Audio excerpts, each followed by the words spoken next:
we are here for a scan. So you will just confirm if it's a girl or a boy. Yes. I let you know. Yeah, let us know. Oh, there you go. So cute. What? Hello and welcome back to our YouTube channel, PIKA and RAYCH. Thank you so much, guys, for joining us. Thank you so much for loving us and for your support. Yes. How you doing, guys? Maze, sitko poa kabisa. Yes. We really thank God, Maze. The journey is we are on the journey. Yes, we are. As in literally tuko kwa barabara. Na tuko kwa barabara ya hapa. Yeah, so guys, thank you so much for the support you've shown us. Yeah, we appreciate. Yeah, during this period. Yeah. Jesus.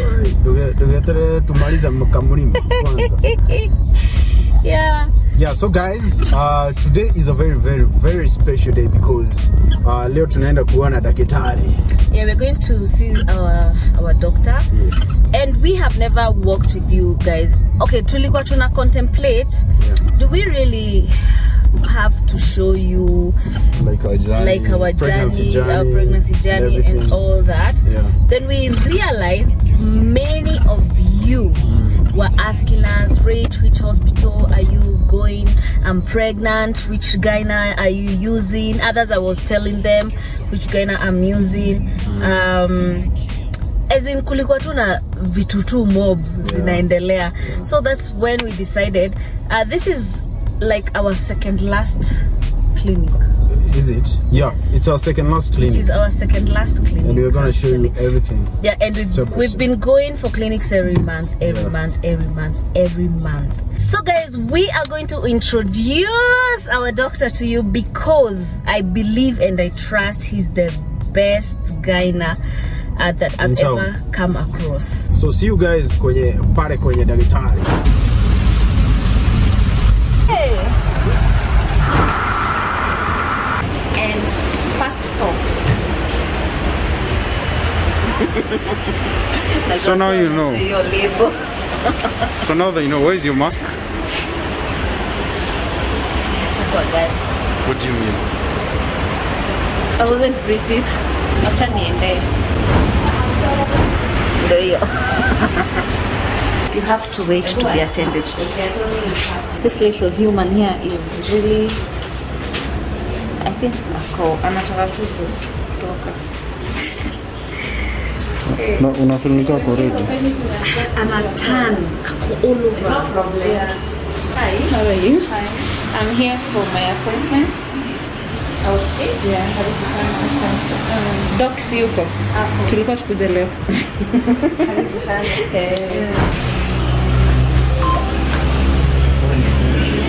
Guys, look at this. Oh, that's me. I want you. Guys, just look what I found. What am I doing there? What's the coincidence? What a coincidence. This is the waiting area. Yes. And it's such a coincidence. I've just found myself on TV. Oh my God. People watch me. Hi. How are you? Hi, thank you. Yeah, sure, yeah. Do you need my book? Yes. My book. Yes.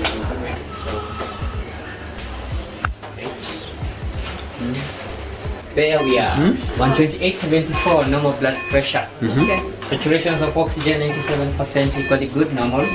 Heart rate 73 beats per minute, normal as well. So basically they are all stable. Alafu hebu niambie, kwa nini mnaambianga mtu asiongee mkimpima nini? Well, that's because when you take your blood pressure, it's a dynamic test. So whenever any activity that you do, any effort that you put in your body, manifesting the blood pressure. So it might be elevated. Okay. That's why I tell you to be quiet and comfortable and calm. Okay. Yeah. Sunshine. Welcome. All right. Okay, welcome. How are you? Hi, how are you? Good. Best one. Waambie si wetu. Waambie huyu sio wetu. Hiyo ni scan tumefanya. Tumefanya like Is this a 3D? Yeah. The same as this one. Oh, okay. All right. We are here for a scan. Sasa nikuambie kitu. Gender tunajua tulijua I think last week. So you will just confirm if it's a girl or a boy. Yes. I let you know. Yeah, let us know.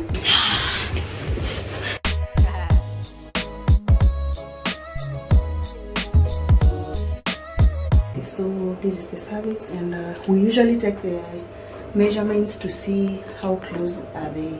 So like for now, we just do it from. Guys, the explaining here is amazing. I don't know why you will not come in here. You can hear that sound. It's amazing. Awesome. See the toes. I can see the toes. Here are the toes. So clear. 1, 2, 3, 4, 5. 5 toes. Yeah, 5 toes. Amazing. So clear. So in between the legs is where we see the gender. So here, this is the gender. Is it what I've told you? Yeah, of course. Yeah.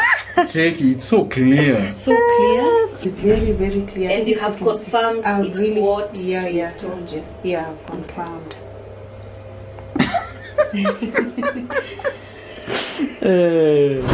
Amekunja mkono hivi. And the other one here. Your baby is chubby. Your baby is chubby. Sindio anafanya kidole? Chubby. Because you see, hapa ni kwa wrist and imejikunja like hivi. Yeah. Ikanono. Cheki kananyonya. Kananyonya vidole. Ili forehead. Kabisa. Ili forehead. Oh yeah. I see it. Yeah, it's up like this. I see it. Indo anagonga. Yes. See the heel. Mazi ameweka ndira. Anasukuma naye. Wow. Oh, baby ni mkubwa. It's a big baby. You guys, my baby is big. It's a big baby. Chubby. It's a big baby. Big healthy baby. Oh, there you go. So cute. What? No check. That's amazing. Kamera. Wow. Chubby. So cute. Cheki. Kamerujia mkono. Mikono yote iko hapo. Kuna hip na kuna hip. Hiyo imeka kwa macho, si ndio? Unajua haizi eka like straight kwa mdomo, so anakisonga tu akiweka. Madhe atabambika na hii picha. Ukifika huko Madhati 7 inatokeanga like really. But at least we have seen that one. Yeah. So guys, the best thing with La Femme, you come, they explain to you every single detail that is going on with your baby. Like everything. They're not going to leave anything behind. Your baby is very normal because people just come here but they walk out crying. What? So it's amazing. We are done with the scan. The explaining is amazing. Honestly, like Miss Jaipata mtu anani explain ya scan yangu hivyo from head to toes and mtoi anakuonyesha every single thing, you cannot miss anything. And I have to mention the baby is chubby. The baby is chubby. I'm excited. At least I'm going to have a chubby baby. Zenataka likotoka 2.9. Now yoko 2 points. Size 2.6 size. Where? So guys, we go meet our doctor. Yeah. Yes. Let's go. Thank you so much, Mama. We appreciate. Thank you so much. I really appreciate. Next time we want to pata. Me too. Amazing. Asante sana. We appreciate. All right. Finally. Hello, people. Hello, Daktari. Fine, thank you. How are you doing? Asante sana. Yes. It's good to see you. Same here. Siku hizi tunasalimiana za nikuguta. Una sterilize. Una sanitize. Sanitize hapo. You sanitize the knuckles. Sanitize. Sanitizer. Very good. Tumeona kama mtu. Very good. Karibu sana. Yeah, it's excited. Welcome. So these people have been asking me, who is your doctor? Si tuambie ni daktari mgani anakuona pia si tuende tumuone. Na sasa ndio wewe huyu hapa. Karibuni sana. Guys, here Dr. Go. Hey. Thank you. Unajua ushaambiwa wewe ni wa nguvu. When mnoma tu kwa ile kila mtu mnoma, but yes, thank you. Ana wewe unajihambo. Yeah, so here we are, Daktari. Welcome. Welcome. How are we doing today? We are okay. I'm feeling okay. Lakini kama mtu ananigonga huko. Dada Pascal kana kugonga tu bado.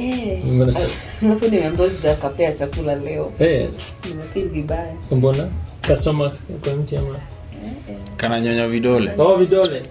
It can be behavioral. Nani alikuwa anyonya vidole amongst us? Ndio huyu hapa.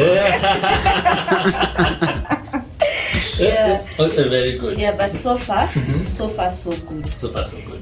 Lakini niko na confession. Yes. Nimeanza kukula mawe. Hapo by 4 hazipumziki. Maze. Hazipumziki. What do you call the one for ile kujenga foundation ni gani? Ile kubwa. Ile sijui hata kidaitwa aje, lakini hazipumziki. Yes, exactly, very Makona stone. Makona stone. You know doc, I posted kwa edge yangu and people started telling me ati sina sijui calcium, him included. Ananiambia kunywa maziwa mingi. Sijui fanya. Aki guys, I can't breathe. So wacha nitoe mask yake. So I should take a lot of, I don't know, supplements and all that. I honestly want to know, am I normal? Indeed you are. Na imeanza saizi. Saizi in the later part of pregnancy. Yeah, in the later part of pregnancy. Yes. So what happens is that the eating on stone, or the desire to have non-food items to put in the mouth or to chew, and is something that is common in pregnancy. It can indeed indicate a nutritional deficiency, but in some cases it's just the effect of the hormone of pregnancy on the brain, which gives you the same way nakupatia cravings, the same way it can give you also desire to eat these other non-nutritious things. Yes. So it's totally normal. Totally normal, especially in pregnancy. Not necessarily, and you say not necessarily, a nutritional deficiency, but it now prompts us to look and see if there's something that we're able to change, especially in the diet. Are we making it as wholesome as possible? Are we eating as much variety as possible?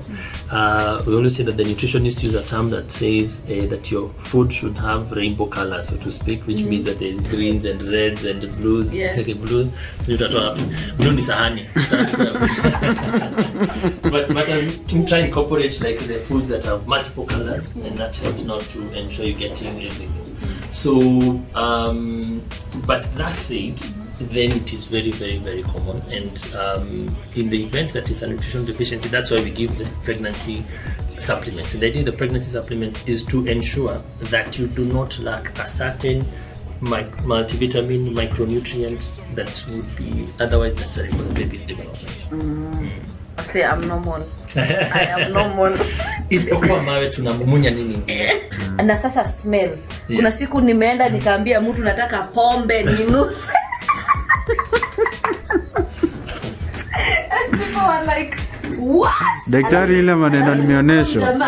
Alafu mtaka mwenye alinipatia pombe akaniambia hiyo ikiisha harufu. Hey.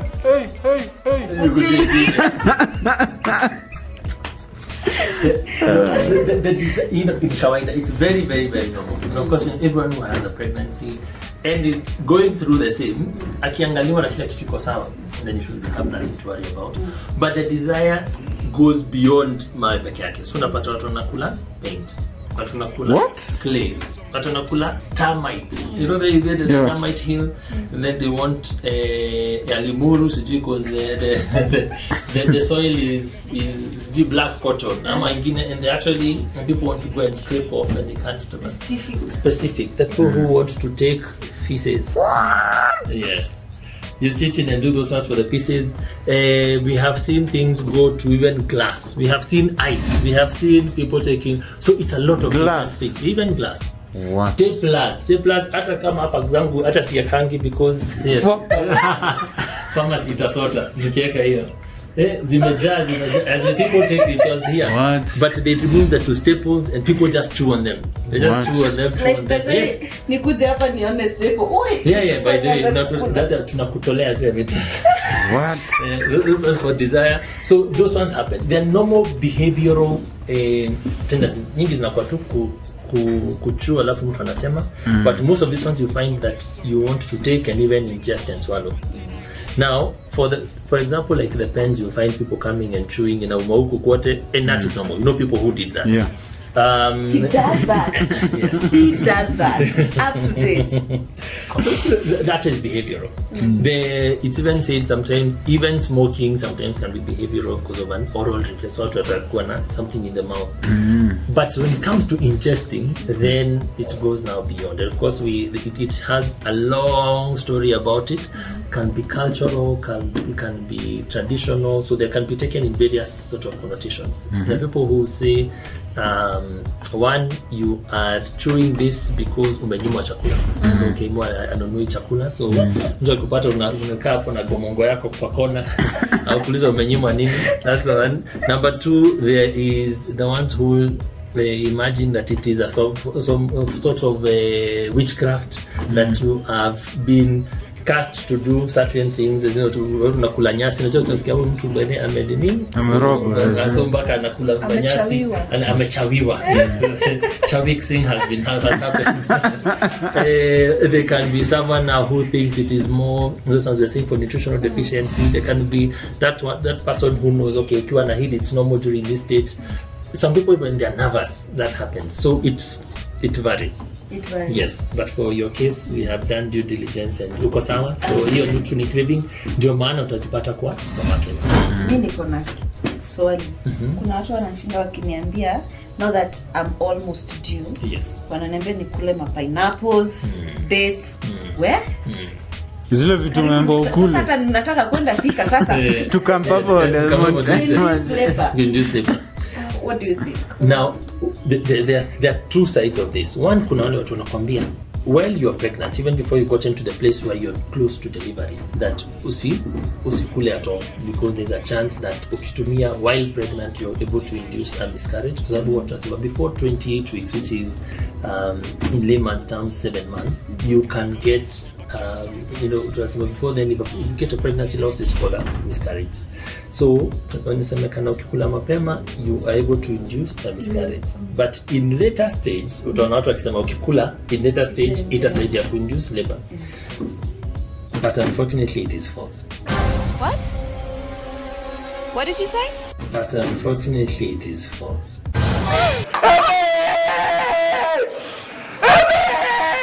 Very, very false. What? Yes.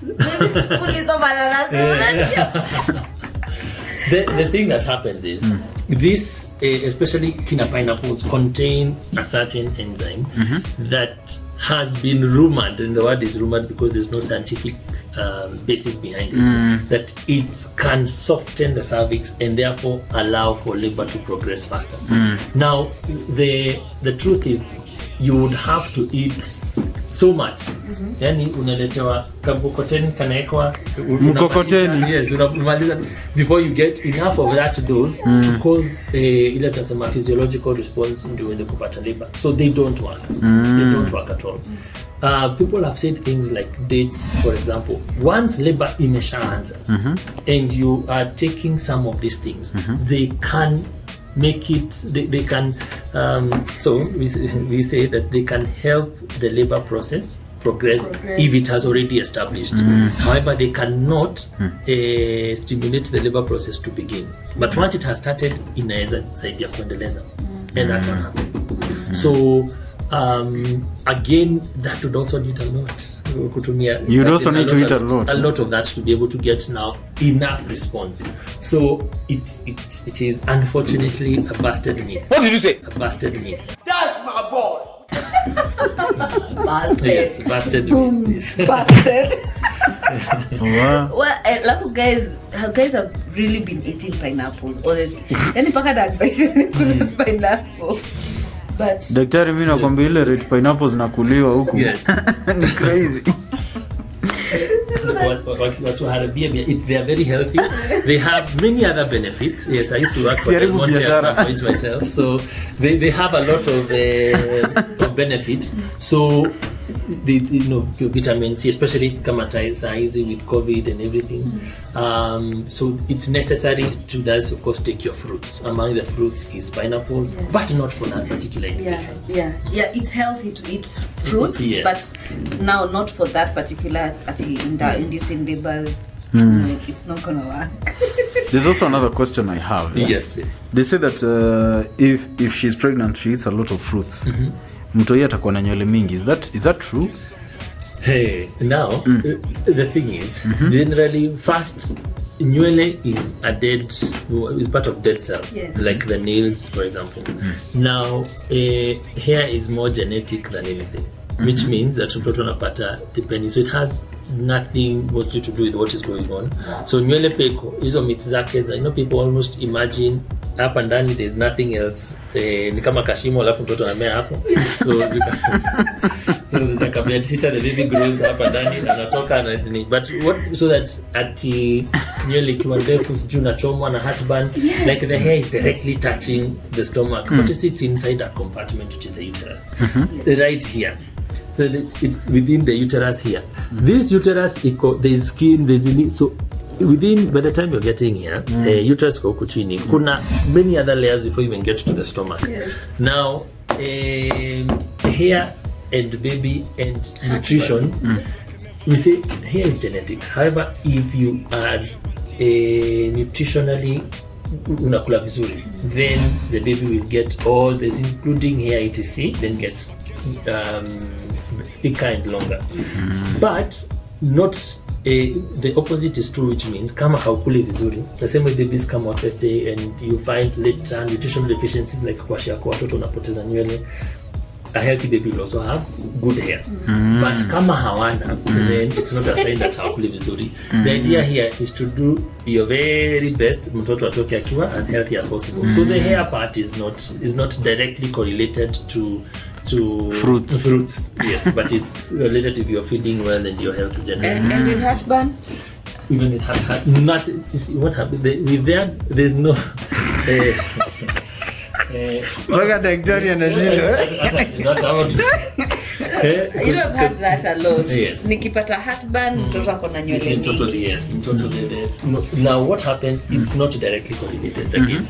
So we always say that because we're coming from a background that is cultural, that everything has a cultural explanation, and the world over, because the world over then they have the different cultures, where we lack direct answers, then we make up stories, and those stories are convenient to now help someone go along. The same thing as gender, for example. So for gender, there are people who sit here and they will swear that I am carrying a girl because nimechipuka uso, I have a lot of pimples, and najua nikibeba mtoto dem that ananinyang'anya usuku wangu, so that is why I'm looking like this. Then the opposite, that if you're carrying a baby boy, then if you do not have, the face is smooth to see, that then means that it is a boy because you're not competing. Now, of course, it will happen in all of these things that 50-50 kutakuwa na 50% will come in and say, by the way, mimi nilikuwa hivi, the gender ilitokea hivi, so it's called a confirmation bias, which means inasema by the way lazima ikuwe it's true because this and this happened to me. But there's another half who then are disappointed for that didn't work, but they don't talk as much. So what becomes common knowledge becomes this other one. The same thing as heart rate. Mtoto ikiwa hivi, it means the gender is this one. Now what happens is that if the gender, the heart rate is kama like now we are seated down, we are very relaxed, then the heart rate is for let's say human beings will probably find it's about 70 cc there. Now when we wake up and we are running and you have ama umekimbizwa ama kumeanza kunyesha unaenda kujificha mahali chini, the heart rate will go faster generally. The same way if the baby is sleeping, heart rate is normally between 110 and 160. Then the heart rate will be fine.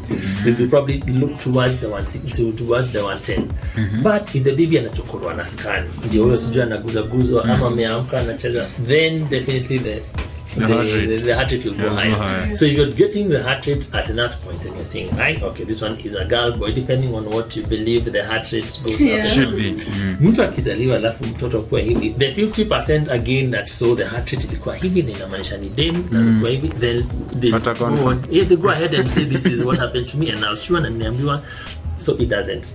The other one I was sharing earlier is about how when we were even children and we were told that usiku Mungu huwa anaenda kulala alafu anavuta blanketi anafunika dunia na zile the stars we see ni mashimo za blanketi and we believe it na asubuhi anaanza kufunua pole pole and it was, you know, it was a belief such that even in class when you're being told about rising from the east, it was too hard. You actually raise up and that's yes. Ama shetani anaishi kwa choo. Yes, exactly. and those ones are actually truly believed, but they play a role and they also help to reduce anxiety because pregnancy is largely an unknown an unpredictable phenomenon. So you're not able to know from here the next minute what gets to happen. But to be able to allay anxiety, then if you know those things, the heartburn, then so it relaxes you. You're like, you know what, it is. But now if you're told that heartburn, for example, means that the baby is not getting enough oxygen or something like that, then it will scare you. But nywele is a calm thing, and you go ahead and it reassures you. You don't give it so much thought. So guys, I honestly had to come and confirm a few things from doctor because zile vitu najionea mimi kwa social media, the things that are unbelievable. So LaFemme is all about female reproductive, and Dr. Thuo is going to walk the walk with you perfectly. I can promise you that perfectly. There are people who are asking me, Dr. Wako, just like I said, this people they've been waiting.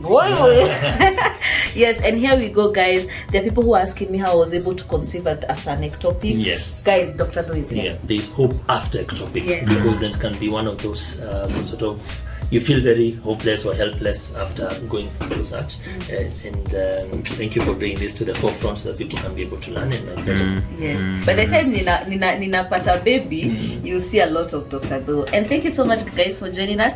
Now tunamaliza hii video because now we have to tackle now personal issues. Now we have to tackle now my health, and I really don't want it to be out there. You want us to tell? It's not necessary. Yeah, it's not necessary. Yeah, so guys, thank you so much for joining us, and I have introduced to you Dr. Thuo. He is one of the best gynecologists you can in town.